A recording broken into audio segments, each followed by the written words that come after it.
حضور غوث پاک، محبوب سبحانی، قندیل نورانی، شہباز لامکانی، شیخ سید عبد القادر جیلانی۔ کسی نے پوچھا تھا حضور غوث اعظم سے کہ آپ کی ولایت کس طرح کی ہے، تو آپ نے اپنی ایڑی کی طرف اشارہ کر کے فرمایا جب تک میرا قدم نہ لگے اللہ کسی کو ولایت دیتا ہی نہیں۔ تو میری ولایت کی بات کرتے ہو، میں جب تک مور نہ لگاؤں اللہ کسی کو ولی بناتا۔ شیخ سعدی بول پڑے، کہنے لگے غوث اعظم درمیان اولیاء چو محمد درمیان انبیاء۔ حضور غوث اعظم رضی اللہ تعالیٰ عنہ کا ولیوں میں وہی مقام ہے جو نبی پاک کا نبیوں میں مقام ہے۔ امام الاولیاء، سرتاج الاولیاء حضور غوث پاک رضی اللہ تعالی عنہ۔ حضور غوث اعظم رضی اللہ تعالیٰ عنہ فرماتے میں تقریر نہیں کرتا تھا، تعلیم مکمل کر لی بات نہیں کرتا تھا۔ میں کہتا تھا میں کیسے لوگوں کے سامنے واز کروں؟ کہتے ہیں مجھے خواب میں مصطفیٰ کریم کا دیدار نصیب ہوا۔ محبوب نے فرمایا عبد القادر بات کیوں نہیں کرتے؟ میں نے کہا حضور یہ عربی لوگ ہیں، فصیح و بلیغ ہے، ہر آدمی بات سمجھتا ہے، تو میں کس طرح اتنے مجمع میں بولوں گا؟ بڑا مشکل کام ہے، ہر آدمی کی ذہنی سطح کے مطابق کیسے بات کروں گا؟ کہتے ہیں مصطفیٰ کریم نے فرمایا منہ تو کھولو ذرا۔ کہتے ہیں میں نے منہ کھولا تو حضور نے 7 دفعہ لعاب دہن میرے منہ میں ڈال دیا۔ فرمایا اب تو بولتے جانا اور میری برکتیں تیری مدد کرتی جائیں گی۔ آپ فرماتے ہیں اگلی شام میں سویا تو مولا علی شیر خدا بھی آ گئے، تو فرمانے لگے عبد القادر منہ کھولنا بیٹا تو میرا بھی ہے۔ کہتے ہیں میں نے منہ کھولا تو حضرت علی نے 6 دفعہ لعاب دہن ڈالا۔ میں نے کہا حضور آپ نے 6 دفعہ ڈالا ہے، تو خواب میں حضرت علی فرماتے ہیں، کہتے ہیں بیٹے میں نبی پاک کے برابر تو نہیں نہ ہو سکتا، میں نبی پاک کے برابر، حضور نے 7 دفعہ ڈالا ہے تو 6 دفعہ اس لیے ڈالا ہے کہ میں حضور کے برابر۔ صحابہ تو خواب میں بھی آ کے کہتے ہیں ہم نبی کے برابر نہیں، تو کیسے نبی کے برابر بن گیا؟ وہ تو خواب میں بھی آ کے کہتے ہیں کہ ہم حضور کے برابر ہیں، تو زندگی میں دعوے کرتا پھرتا ہے۔ حضور غوث اعظم فرماتے ہیں بس پھر چھوٹی سی مسجد اور اس میں نے تقریر شروع کی، میں اکیلا ہی چلا تھا جانب منزل مگر، پھر لوگ ملتے ہی گئے، پھر کارواں بنتا گیا۔ فرماتے ہیں چھوٹی سی مسجد، پھر مسجد بڑی ہوئی، پھر مجمع بڑھ گیا۔ فرماتے ہیں پھر جامع مسجد، پھر مجمع وہاں بھی کم پڑ گیا، پھر بغداد کی عیدگاہ وہ بھی بھر گئی تو صحرا میں جا کے خیمے لگ گئے۔ کہتے ہیں تقریر ہوتی تو ہزاروں کا مجمع، ہزاروں کا۔ ملا علی قاری کہتے ہیں غوث اعظم کے اجتماع میں 70 ہزار لوگ شریک ہوتے تھے، ہزاروں علماء کاغذ قلم لے کے بیٹھے ہوتے تھے کہ غوث پاک جو باتیں بیان کریں گے تفسیری نقطے ہم نے نوٹ کرنے۔ اور حضور غوث اعظم کو اللہ نے یہ کمال دیا تھا، کمال، یہ آپ کی کرامت تھی کہ بغیر سپیکر کے بولتے تھے، جیسی سمجھ پہلے والے کو آتی تھی ویسی آخری والے کو آیا کرتی تھی۔ آج نہ کرامت کی بات آتی ہے تو بندے چھپنے لگ جاتے ہیں، کہتے ہیں نہیں یہ نہیں ہو سکتا، بڑا مدافعانہ سا عمل، بڑا شرمندہ سا لب بولا جی وہ غوث پاک۔ ایک دن ایک صاحب کرامت بیان کر رہے تھے تو بڑے جھجک کے حضور غوث اعظم، میں نے کہا تو بیٹھ مجھے بیان کرنے دے، تو ڈر رہا ہے کرامت سے ڈر رہا ہے، مجھے بیان کرنے دے، میں بیان کرتا ہوں، مجھے بیان کرنے دے۔ ملا علی قاری علیہ رحمہ نے لکھا ہے، دیگر بہت سارے لوگوں نے لکھا ہے، غوث اعظم خطبہ دے رہے تھے، تقریر کر رہے تھے، اچانک ہاتھ آگے بڑھایا تو یہاں تک ہاتھ بھیگ گیا غوث اعظم۔ ہاں کھول کے دیکھے، کھول کے بات کر رہا ہے، ہاتھ یہاں تک بھیگ گیا۔ مرید کہتے ہیں ہم نے پوچھا حضور پانی بھی کوئی نہیں، ہاتھ بھیگ گیا۔ میں چپ کر کے سبق پڑھو، شاگردوں کو پڑھا رہے، چپ کر کے سبق پڑھو۔ تھوڑی دیر گزری، چند گھنٹے تو ایک قافلہ آ گیا، سارے لوگ پانی میں بھیگے ہوئے ہیں۔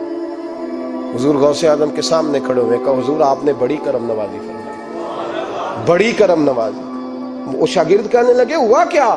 تو وہ لوگ کہنے لگے کشتی میں بیٹھے تھے تو کشتی ڈوبنے لگی، ہم نے کہا یا شیخ عبد القادر جیلانی، خدا کے فضل سے ہم پر ہے سایہ غوث اعظم کا، ہمیں دونوں جہاں میں ہے سہارا غوث اعظم کا۔ کہتے ہیں حضور غوث اعظم نے وہاں بیٹھے ہاتھ لگایا اور ڈوبتی کشتی کو باہر نکال لیا، اور ڈرنے لگے، کہنے لگے جناب یہ کرامت لوگ نہیں مانیں گے۔ تو میں کہا جنہیں نہیں مننا نہ مننے۔